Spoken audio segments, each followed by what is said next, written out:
Hello दोस्तों, स्वागत है आपका अपने channel the study with SKP में। और चलिए आज के बारे में हम लोग पढ़ने वाले हैं भाग 2, जो कि भाग 1 जो था अनुच्छेद 1 से लेकर 4 तक आप लोगों को मैंने पढ़ा दिया था, और 1 से 4 तक जो थे संघ और उसका राज्य क्षेत्र थे। देखिए, अब संविधान का जो भाग 2 है वह नागरिकता से संबंधित है वह नागरिकता से, जिसको अंग्रेजी में सिटीजनशिप कहते हैं। ठीक है, यह जो स्टार्ट होगा अनुच्छेद आर्टिकल 5 से लेकर टोटल 11 तक रहेंगे। संविधान के आर्टिकल 5 से लेकर 11 तक के हैं। सबसे पहले हम जान लेते हैं कि यह जो नागरिकता है ना, नागरिकता जिसको हम लोग कहते हैं, वो नागरिकता है क्या। ठीक है, तो देखिए, कोई भी जो व्यक्ति होता है कहीं ना कहीं किसी न किसी देश में रहता है। ठीक है, वहाँ की जो सरकार है या वहाँ की जो गवर्नमेंट है उसको एक प्रमाण पत्र जारी कर देता है। ठीक, वह प्रमाण पत्र जब वह लेता है व्यक्ति, तो उससे पता चलता है या साबित हो जाता है कि जो वह बासिंदा है, वह जो व्यक्ति है वहाँ का निवासी है। ठीक, तो जैसे जिस डॉक्यूमेंट के द्वारा पता चलता है, ठीक है, कि वह व्यक्ति वहीं का रहने वाला है, वहाँ का निवासी है, तो उसको कहते हैं नागरिकता। ठीक है, जिस डॉक्यूमेंट के द्वारा पता चलेगा उसको कहेंगे नागरिकता प्रमाण पत्र। जैसे हम लोग नागरिकता प्रमाण पत्र कहते हैं वोटर आइडेंटिटी कार्ड को, जो वोट जिसके तहत हम लोग देते हैं उसको हम लोग नागरिकता प्रमाण पत्र कहते हैं। अभी फिलहाल में जैसे नागरिकता प्रमाण पत्र अगर हम लोग देखें तो वोटर हो गया, आधार हो गया, पासपोर्ट हो गया, ये सभी जो चीज़ें हैं नागरिकता के लिए प्रमाणिक होते हैं। ठीक है, कि नागरिकता का प्रमाण उससे पता चलता है कि व्यक्ति वहाँ का नागरिक है। तो मेजरली आप ये जान गए होंगे कि नागरिकता आखिर है क्या। तो व्यक्ति, हम अगर सिंपल भाषा में कहें कि व्यक्ति जहाँ पे रहता है और वहाँ की सरकार उसको एक पहचान के लिए जो पत्र देता है उसको नागरिकता कहते हैं। ठीक है, अब देखिए, नागरिकता में जब इस तरीक़ा से पढ़िएगा तो भारत में 2 तरह के नागरिक हो जाएगा। एक जो यहाँ रहने वाला लोग होगा उसको हम लोग नागरिक कहेंगे, और एक वो लोग होगा जो दूसरे देश से आकर रहेंगे, तो जो यहाँ के लोग होगा उसको हम लोग नागरिक कहेंगे, और जो दूसरे देश से आकर के रहेगा उसको हम लोग विदेशी कहेंगे, है ना, विदेशी नागरिक हो जाएगा। तो विदेशी नागरिक और देखिए नागरिक, इसमें फ़र्क होता है। किसी भी देश में नागरिक और विदेशी नागरिक है उसमें फ़र्क होता है। फ़र्क क्या होता है, तो जहाँ के जो नागरिक रहेगा, जैसे भारत के नागरिक है तो उसको सभी अधिकार प्राप्त होगा। जैसे अधिकार क्या तरह का, सिविल अधिकार होगा या राजनीतिक अधिकार होगा।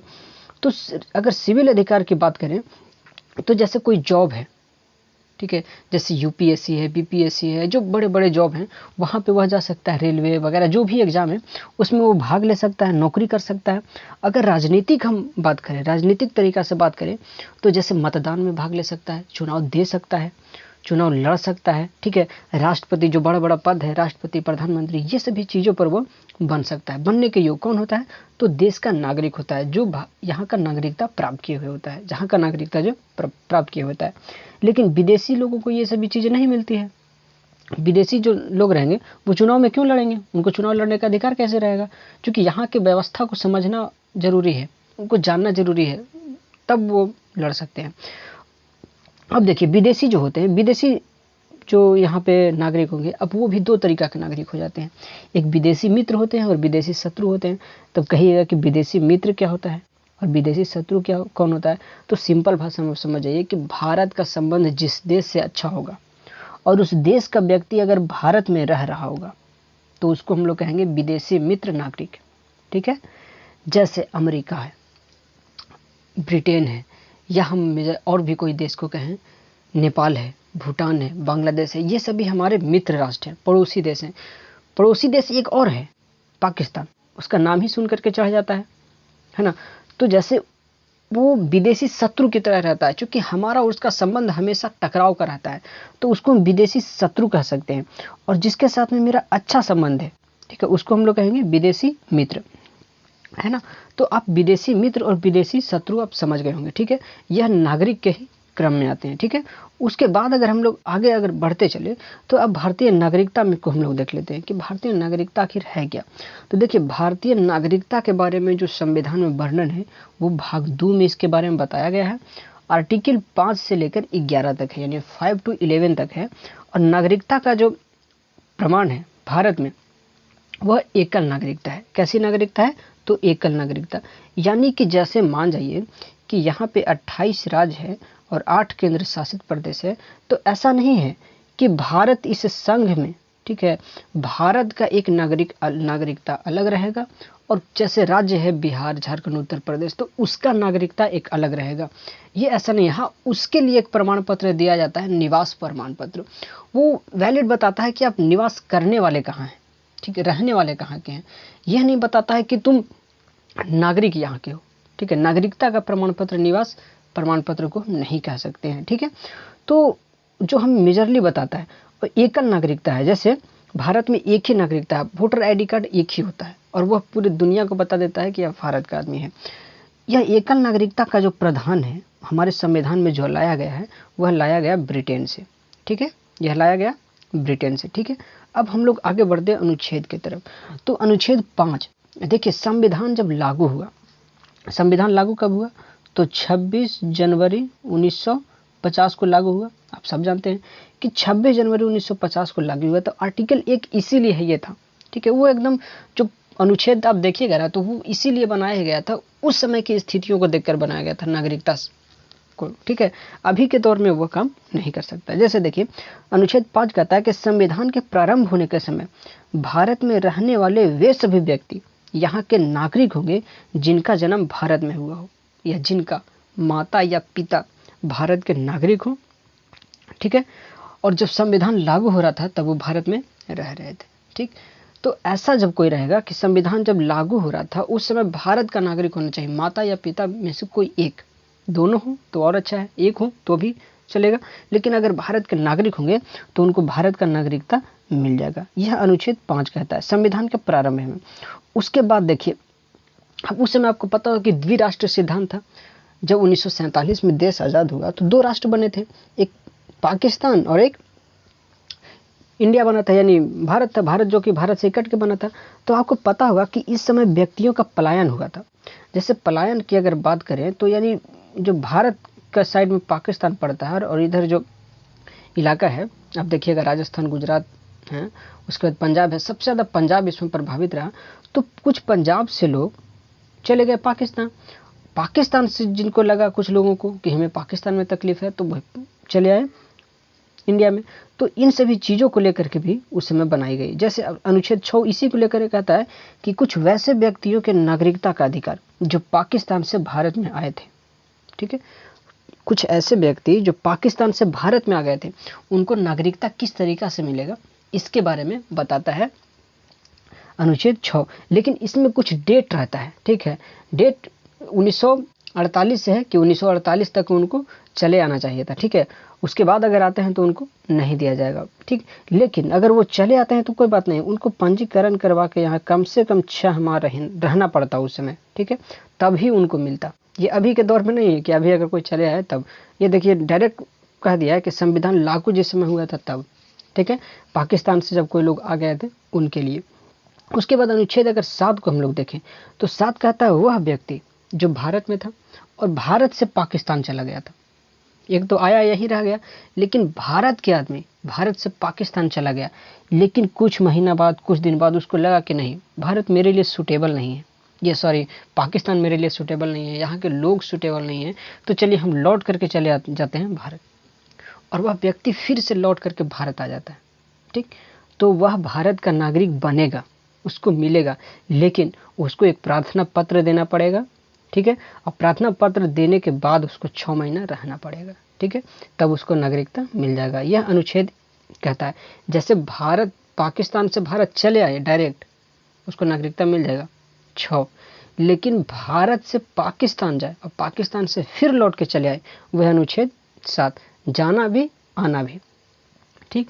उसके बाद अगला अगर हम लोग देखें तो आता है अनुच्छेद 8। अनुच्छेद 8 कहता है वह व्यक्ति जो भारत से बाहर रह रहा हो उसको भी भारत का नागरिकता मिल जाएगा, ठीक है। उस समय, ये अभी के दौर नहीं है, संविधान लागू हुआ था उस समय, वैसा व्यक्ति जो भारत से बाहर रह रहा हो उसको भी नागरिकता मिल जाएगा, ठीक है, भारत का। लेकिन उसका माता पिता दादा दादी ये जो खानदान है उसमें से कोई भी एक भारत में पैदा होना चाहिए, उसका अगर रिलेशन है भारत से तो उसको नागरिकता मिल जाएगा। अच्छा, ये बनाया इसीलिए गया था कि जो भारत से उस समय विदेश में लोग रह रहे हैं ना उनको भारत का नागरिकता मिले।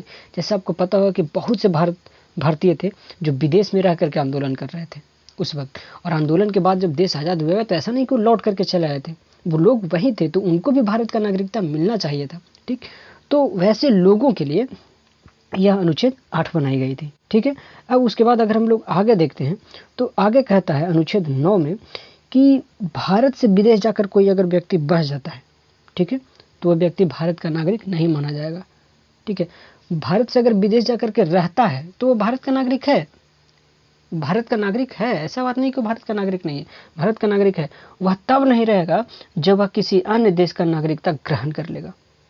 अगर नागरिकता वहां का ग्रहण कर लेता है तो वह भारत के नागरिक से बर्खास्त कर दिया जाएगा। ठीक है, ये है, ना कि वहां पर चला गया इसका नागरिकता। ऐसा तो नहीं है कि हम घूमने के लिए जा रहे हैं तो मेरा नागरिकता खत्म हो जाएगा, ऐसी बात नहीं है।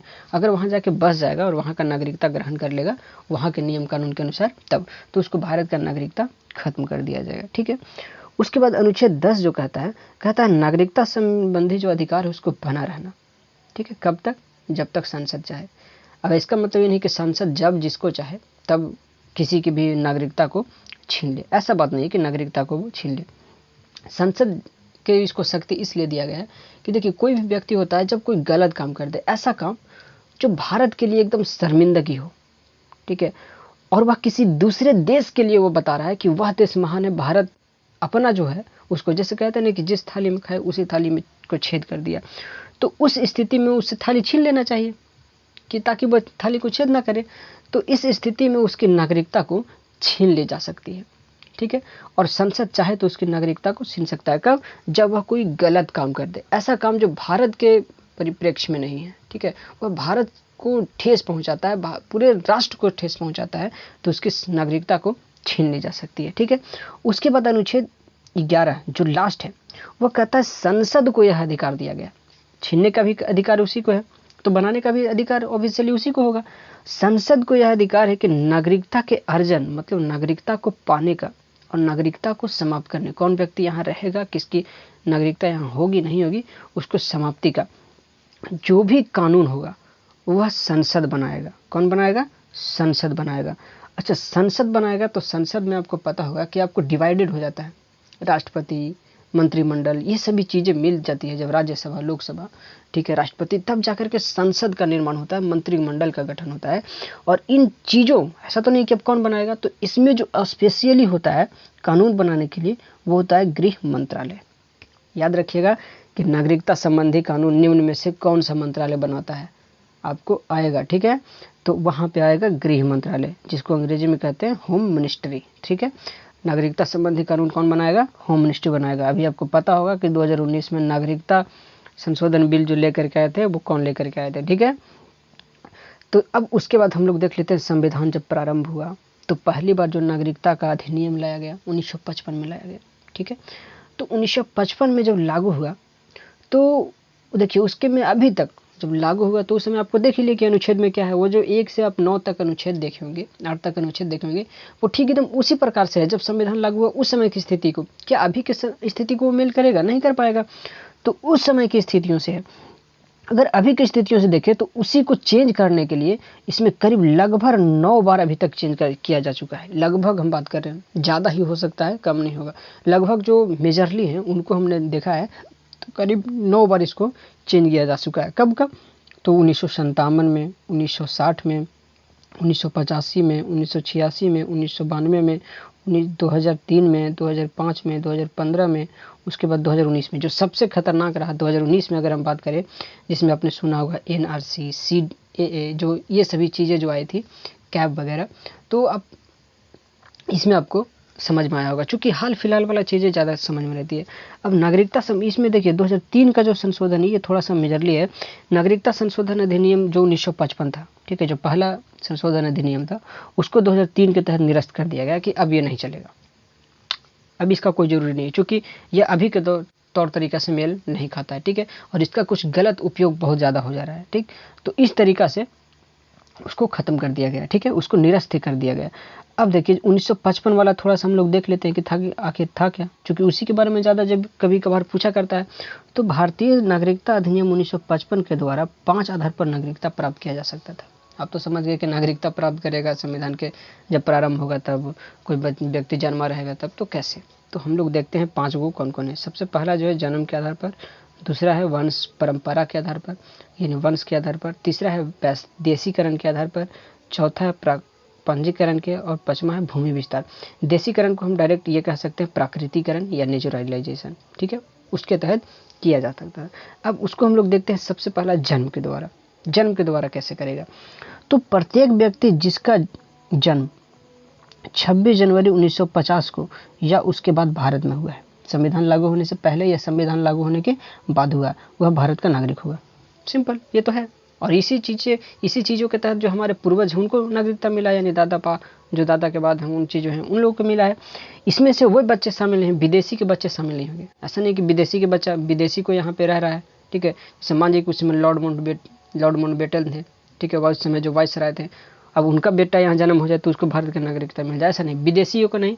और जो राजनयिक, ठीक है, राजनयिक आप समझते होंगे, जो दूसरे देश का यहाँ पे राजदूत रहते हैं उनका बच्चा का नहीं गिना जाएगा, ठीक है। ये चीज़ें थी, ठीक है। जन्म के द्वारा ये चीज़ें मिल सकती थी नागरिकता, जिसका जन्म 26 जनवरी के बाद हुआ हो या 26 जनवरी 1950 के पहले हुए, उनको मिलेगा। इनमें 2 चीज़ ही हटाया जाएगा, एक विदेशी के बच्चा और दूसरा राजनयिक के बच्चा, इनको हटा दीजिए। उसके बाद वंश के आधार पर, जैसे हम लोग को मिला है, वंश के आधार पर क्या है, भारत के बाहर अन्य देश में 26 जनवरी 1950 के बाद जन्म लेने वाले, ठीक है, क्या 26 जनवरी 1950 के बाद जन्म लेने वाला व्यक्ति भारत का नागरिक माना जाएगा। 26 जनवरी 1950 के बाद भारत में अगर कोई व्यक्ति जन्म लेता है तो उसको भारत का नागरिक माना जाएगा। शर्त क्या है? शर्त यह है कि जन्म के समय उसका माता या पिता में से कोई एक भारत का नागरिक होना चाहिए। जन्म वंश के आधार पर कैसे मिलेगा? माता या पिता इसमें से कोई एक भारत का नागरिक होना चाहिए। अगर भारत का नागरिक रहेगा तो उसको भारतीय नागरिकता मिल जाएगा। हम आशा कर रहे हैं कि आपको ये समझ में आ रही होगी, चूँकि एक आसान भाषा में हम कोशिश कर रहे हैं कि इसको आपको तक ये पहुंचा दें। चूँकि जिस तरीक़े से मैं पढ़ता हूँ इसको एकदम ठीक हूबहू हम उस तरीक़े से समझाने का प्रयास कर रहे हैं, और उम्मीद है कि आपको यह पसंद आएगी। चूँकि एक जो अपनी लैंग्वेज होती है ना, अपनी बात करने में दोस्तों के साथ, तो उस लैंग्वेज में समझना आसान होता है थोड़ा, तो कोशिश हम कर रहे हैं कि उसी लैंग्वेज में आपको समझाएं। उसके बाद होता है देखिए देशीयकरण, या इसको नेचुरलाइजेशन कह सकते हैं, उसको प्राकृतिकरण कहते हैं। प्राकृतिक के आधार पर कैसे?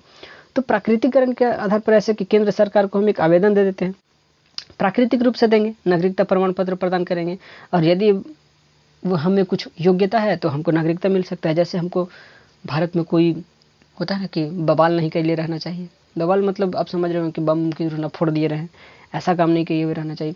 भारत के सामने एक हमारा दृष्टि जो है एकदम छवि अच्छा होना चाहिए, ठीक है। जैसे आप हीरोइन वगैरह बहुत को आप देख सकते हैं, जो बॉलीवुड में बहुत सी हीरोइन हैं, वो बहुत से विदेशी हैं, उनको भारत का नागरिकता जो है लेने के लिए है, ठीक है, लेकिन उनको, और कुछ हीरोइनें हैं उनको नागरिकता मिली भी है, ऐसी बात नहीं कि उनको नागरिकता नहीं मिली है, कुछ को मिली है, और कुछ जैसे लेना भी नहीं चाहती है क्योंकि उनका नागरिकता जो है किसी दूसरे देश का है। तो अब अगला देखते हैं हम लोग पंजीकरण के द्वारा। आखिर पंजीकरण के द्वारा नागरिकता किसको मिल सकता है? तो देखिए, वैसा व्यक्ति जो भारतीय नागरिकता प्राप्त करने के लिए पंजीकरण, जैसे आपने देखा चौथा वाला ही है ना, चौथा वाला ही देख रहे हैं आप कि चौथा वाला ही पंजीकरण प्रमाण पत्र दे सकता है, लेकिन शर्त है कि इसमें आपको 6 महीने तक कम से कम रहना पड़ेगा भारत में। 6 महीना तक अगर भारत में आप रहिएगा तब आपको नागरिकता मिल जाएगा। दूसरा उसमें कहता है वे भारतीय जो अविभाज्य भारत से बाहर किसी देश में निवास कर रहे हैं, ठीक है, तो उनको भी नागरिकता मिल सकता है। जैसे NRI के नाम सुने, NRI वगैरह जो होते हैं वो उनके पास में भारत का नागरिकता होता है, विदेश में कहीं काम कर रहे होते हैं, विदेश का नागरिकता नहीं रखे हुए रहते हैं उनके पास में। जैसे कार्ड ग्रीन कार्ड वगैरह के आप लोग नाम सुने हैं कि जो दूसरे देश देते हैं, वो सब होते हैं। उसके बाद वे स्त्रियाँ जो भारत से विवाह, ये भारतीय जो व्यक्ति है उससे विवाह कर चुकी हैं या भविष्य में करेंगे। वैसे जैसे है ना कि हम किसी से विवाह करने वाले हैं तो हमको नागरिकता के लिए अप्लाई कर दिया जाए, और जब हम विवाह कर लेंगे तो हमको नागरिकता मिल जाए, या हो सकता है हम भविष्य में विवाह करें हमको भी नागरिकता मिल जाए, तो उनको नागरिकता के लिए सरकार विचार कर सकती है।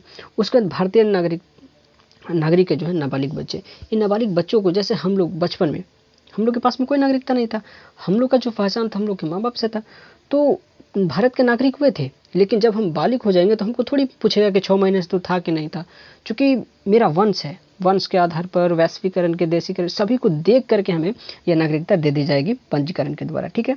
अब उसके बाद अगर हम लोग आगे देखें तो आगे जो कहता है भूमि विस्तार के द्वारा। जैसे मान लीजिए कि भारत किसी के साथ युद्ध लड़ा, कोई भी देश बाई चांस हो सकता है कि कभी किसी के साथ युद्ध लड़ा, और जब युद्ध लड़ेगा तो उसका भूभाग को भारत जीत लेता है, तो जीत लेगा तो वहाँ के जो व्यक्ति रहेंगे वो भारत के नागरिक हो जाएंगे और उनको भारतीय नागरिकता मिल जाएगी, ठीक है। या किसी क्षेत्र को अधिग्रहण कर लेता है, किसी क्षेत्र को वो खरीद लेता है, तो वहाँ के जो लोग रहेंगे वो यहाँ के नागरिक हो जाएंगे, क्योंकि वह स्थान जब मेरा हो गया तो वहाँ के लोग भी हमारे हो गए, हमारे देश के हो गए, हमारे नागरिक हो गए। अब देखिए इस तरीके के बाद आता है भारतीय नागरिकता त्यागने की विधि। अब आप भारतीय नागरिकता को त्याग कैसे सकते हैं? तो आप अगर स्वेच्छा से चाहें, अपनी इच्छा से, तो त्याग सकते हैं भारत के नागरिक। जैसे स्वेच्छा से अक्षय कुमार के, आपने जाना होगा, उनके पास भारतीय नागरिकता नहीं है, उनके पास में किसी दूसरे देश का नागरिकता है, तो वे स्वेच्छा से भारत का नागरिकता नहीं रखे हुए हैं, उनकी इच्छा है। क्योंकि आप जानते हैं कि अक्षय कुमार भारत के लिए, भारत में फिल्म इंडस्ट्री में अच्छे अच्छे काम करते रहते हैं और हमेशा वो भी न्यूज में थोड़ा बने हुए रहते हैं। क्योंकि हमको पता होगा कि उनका जो छवि है कि भारत के लिए थोड़ा सा अलग हटके है। उनका एक मूवी मिशन मंगल अभी फिलहाल कुछ दिन पहले आया, और अच्छा लगा। शायद आप लोग भी मिशन मंगल को देखिए, क्योंकि एक डॉक्यूमेंट्री है, एक अच्छी मूवी है, किस तरीक़ा से मिशन मंगल पहली बार में सफल किया गया, तो आप उसको देखिए, ठीक है। उसके नागरिकता छीन लो, अगर सरकार चाहे तो आपकी नागरिकता छीन सकता है। चूँकि हम पीछे भी बताएं आपको कि सरकार जब चाहे तब आपको लतिया दे सकती है, लेकिन हमेशा नहीं, जब कोई आप गलत काम कीजिएगा तब, ठीक है। तो इस तरीक़ा से आपकी नागरिकता को छीन ली जा सकती है। या मान जाइए कि आप विदेशी नागरिकता को स्वीकार कर लेते हैं। विदेशी नागरिकता आपको स्वीकार कर लीजिएगा, ये भी कहा गया आपको कि अगर विदेश का नागरिकता लीजिएगा तो यहाँ का नागरिकता अपने आप खत्म हो जाएगा। तो आपको पीछे भी अनुच्छेद में दिया गया है, ठीक है। लेकिन इसमें एक यहाँ पे क्लाइमेक्स है कि नागरिकता आपको हमेशा नहीं, जैसे मान लीजिए कि भारत युद्ध में बिजी है तो यह आपको स्वीकार नहीं किया जाएगा। आप उस समय भारत के ही नागरिक हैं और भारत सरकार को अगर जरूरी होगा तो कहेगा चलो लड़ो, तो कहाँ का नागरिक बनेगा नहीं बनेगा युद्ध के बाद देखेंगे, पहले अभी यहाँ के नागरिक है, पहले तुम लड़ो, ठीक है। तो ये भूमि विस्तार के द्वारा था और नागरिकता को कैसे त्याग सकते हैं ये था। और दोस्तों अगर वीडियो आपको अच्छी लग रही है, ठीक है, तो आप जान रहे हैं कि आपको क्या करनी है, कर दीजिए बिना पूछे, ठीक है। अगर आपको लगता है कि किसी और को हम ये वीडियो बताएं कि यह वीडियो मेरे लिए जानकारीफुल है, तो हो सकता है किसी और को समझ में आए, तो वीडियो को शेयर कर दीजिए, ठीक है। और जिनके पास में शेयर कीजिएगा, अगर वो नए हैं, नए दोस्त हैं, अगर वो भी वीडियो देख रहे हैं, नए हैं, तो सब्सक्राइब कर दीजिएगा चैनल को। क्योंकि आपके एक सब्सक्राइब, एक लाइक से, एक शेयर से हमारा जो मनोबल है ऊंचा होता है और मन करता है कि हम वीडियो इस तरीक़ा से बनाएं आपके लिए, ठीक है। आपको जानकारी ऐसा प्रदान करें अपनी भाषा में, अपनी लैंग्वेज में, ठीक है। तो फिर मिलेंगे आपको ऐसे ही अगले वीडियो में, तब तक के लिए धन्यवाद।